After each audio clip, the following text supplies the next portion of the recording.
Hello guys, how are you? Very congratulations and best wishes for Rakhi Raksha Bandhan festival to all of you. बहुत बहुत शुभकामनाएं सभी लोगों को रक्षा बंधन के पावन पर्व की।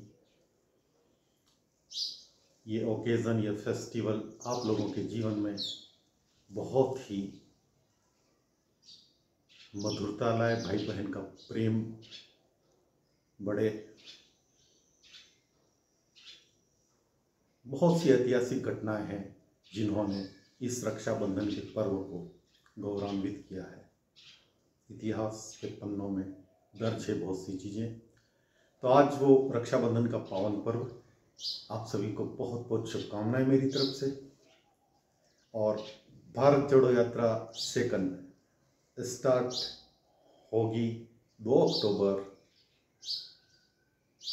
को, लगभग 1 महीना ही बचा है, और स्टार्ट होगी पोरबंदर गुजरात से, आसाम जाएगी, पूरे मध्य भारत, पश्चिमी भारत, पूर्वी भारत से होते हुए। और पहली यात्रा में भी मैं प्रथम दिन से 1 दिन पहले ही पहुंच गया था मैं कन्याकुमारी। प्रथम दिन से अंतिम दिन तक बराबर में पूरी यात्रा में चला था। संघर्ष हुए थे, और अब जो यात्रा होने वाली है उसके लिए मैं अपने आप को तैयार कर रहा हूँ।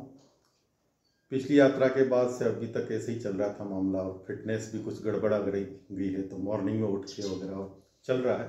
तो फिटनेस भी लानी, क्योंकि फिटनेस बहुत ही इम्पोर्टेंट है यात्रा में। आप कल्पना नहीं कर सकते, वहाँ पे ऐसे ऐसे समय आते हैं जो राहुल जी बहुत तेज चलना शुरू कर देते हैं। एनीवे, यदि आप पार्ट हैं यात्रा का, आगे पीछे कहीं चल रहे हैं, तो that's simple, not simple but okay. लेकिन यदि यात्रा के साथ साथ आपको वीडियो बनाने हैं तो लगभग आपको इसी हिसाब से चलना है कि राहुल जी के इर्द गिर्द रहें आप। और वहाँ प्रॉब्लम ऐसी आती, बहुत बार एकदम बहुत ज़्यादा भीड़ बढ़ जाती है, विशेषकर कर्नाटक और साउथ में तो बहुत ज़्यादा रश होता था। और एक जगह तो ऐसा हुआ कि ये कर्नाटक की बात है, मैं कर रहा था और उधर नए रोड वगैरह बन रहे थे, तो मेरे को धक्का लगा तो 20 फीट लगभग लुढ़कता हुआ मैं कांटों में चला गया था। तो ये चीज़ें सब होती रहती है, तो इसके लिए फिटनेस आपको बहुत गजब की। और पिछली बार मैं कुछ बैग में वजन भी ज़्यादा लेके चला गया था। बहुत बार हमारे को गाड़ियाँ नहीं मिलती थी, तो 25-30 किलो का बैग पीछे लाद के, 20-22 किलो तो था ही लगभग, बहुत सारा सामान ये वो। तो अब बिल्कुल हल्का बैग लूँगा आपकी बार में, और यात्रा, पूरी यात्रा में रहेंगे। और जो यात्रा हुई थी, यात्रा से पहले और यात्रा के फाइनल का यदि आप देखें तो राहुल गांधी की इमेज जबरदस्त बिल्ड हुई थी।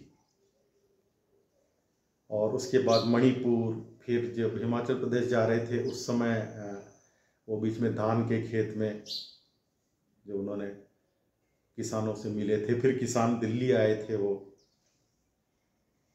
लेडीज, और बीच में ये जो आज़ादपुर मंडी में गए हैं। तो इन सब से ये बात तो स्पष्ट हो चुकी, राहुल गांधी एक जननेता हैं। वो सिर्फ अपनी मन की बात ही नहीं कहते, बल्कि लोगों की बात सुनते हैं, उनके सपोर्ट में खड़े रहते हैं, और इमोशंस उनमें हैं, बनावटी नहीं, इमोशंस असली हैं। आज़ादी के टाइम पे कुछ भी नहीं था, तो इस खानदान ने इस देश को बनाया है, चाहे नेहरू हो, इंदिरा जी हो, राजीव जी हो। अपने जीवन की सुख शांति को तिलांजलि देते हुए इन लोगों ने राष्ट्र के लिए बहुत कुछ किया। मुझे याद है एक बार राजीव जी का इंटरव्यू कोई सुन रहा था, तो प्रश्न किया गया था, शायद बीबीसी की तरफ से था, कि चुनाव में आप प्रचार में जाते हैं, भीड़ में जाते हैं, क्या आपको अपनी जान का खतरा नहीं लगता? तो राजीव जी ने कहा था, मैं जानता हूँ, लेकिन हमारे लिए अपना स्वार्थ इतना महत्वपूर्ण नहीं है जब हम देश की सेवा में निकल चुके हैं। इस चीज़ से मुझे डर नहीं लगता कि मेरे ऊपर कभी हमला वगैरह हो सकता है, क्योंकि मैं राष्ट्र के लिए जो भी कर रहा हूँ तो ऐसी परंपरा के वारिस हैं राहुल गांधी, और लोगों ने बहुत बदनाम करने की कोशिश की। लेकिन चाहे उनकी अमेरिका यात्रा हो, भारत जोड़ो यात्रा का पूरा समागम देख लीजिए, लोगों ने जबरदस्त स्वागत किया उनका, और बिल्कुल उनको विश्राम नहीं मिलता था।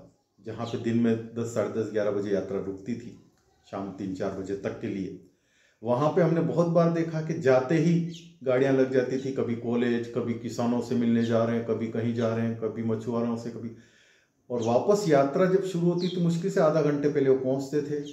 उसमें क्या तो वो खाना खाते होंगे, क्या नाश्ता और क्या रेस्ट, बस फिर यात्रा चल देती थी। और बहुत जगह इतनी भीड़ बढ़ जाती थी कि सुरक्षा वालों के मोर्चा संभालने के बावजूद धक्का दम भी होता था। हालांकि लोगों का प्यार था ये। तो अब आप चाहे सोशल मीडिया पे देख लीजिए या दूसरे प्लेटफॉर्म्स पे देख लीजिए या ग्राउंड लेवल पे देख लीजिए, राहुल गांधी की सक्रियता तो बड़ी ही है, उनके प्रति सपोर्ट बढ़ रहा है देश में जबरदस्त। तो एक अच्छा व्यक्ति, हाईली एजुकेटेड, हाईली स्किल्ड, मृदुभाषी और लोगों से मिलने वाला, उनकी बात सुनने वाला, ऐसा व्यक्ति हमारे देश का नेतृत्व करे तो हमारे लिए गौरव की बात होगी। तो जो भी हो आगे, हम अपनी तरफ से राहुल जी के सपोर्ट के लिए हमेशा खड़े हैं और खड़े रहेंगे अंतिम सांस तक। तो भारत जोड़ो यात्रा प्रथम में भी आप लोगों ने बहुत सपोर्ट किया, उसके लिए आपका धन्यवाद।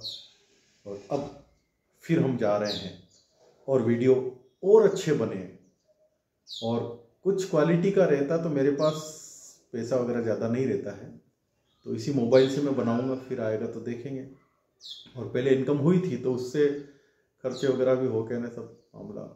बीच में एक मोबाइल लिया था मैंने 28,000 में, फिर पैसे की प्रॉब्लम में उसको मेरे को 15,000 में बेचना पड़ा। खैर ये तो जो है तो इसी मोबाइल से जैसे तैसे है वीडियोस, तो आप प्लीज़ ज़रूर देखें, सपोर्ट करें। और पूरी यात्रा में हम अब की बार ऐसा एहसास और करवाएंगे आपको कि आपको भी लगे कि you are also the part of this amazing walk. So फिर से एक बार बहुत बहुत आपको रक्षाबंधन की शुभकामना, बधाई। और भारत जोड़ो यात्रा सेकंड स्टार्ट होगी, हम 2 दिन पहले ही पहुंच जाएंगे, वीडियोस आएंगे, हर तरह की आपको लोगों के क्या कमेंट हैं, लोग क्या बोल रहे हैं। तो अब की बार मैं बिल्कुल आलस नहीं करके पूरा फिट होके जाना चाहता। तो फिटनेस ठीक है अभी, और अभी 1 महीने का लगभग 25 रोज का एक स्पेशल ऑपरेशन और चला रहा हूँ। मॉर्निंग एक्सरसाइज, प्राणायाम, मेडिटेशन, और 1 घंटे का मेरी छत पे व्यायाम, और प्रोटीन और vitamin based, high protein vitamin based diet. So okay, दुआ करिए कि राहुल जी की यात्रा निर्विघ्न संपन्न हो और राहुल जी पूर्ण स्वस्थ रहें, प्रसन्न रहें, और जिस मिशन को, जिस विज़न को वो लेके चल रहे हैं, उसमें हम जहाँ हैं, जैसे हैं, मानसिक रूप से हो, कैसे भी हो, उसको हम सपोर्ट करें। ये हमारा फर्ज है। जय हिंद, जय हिंद।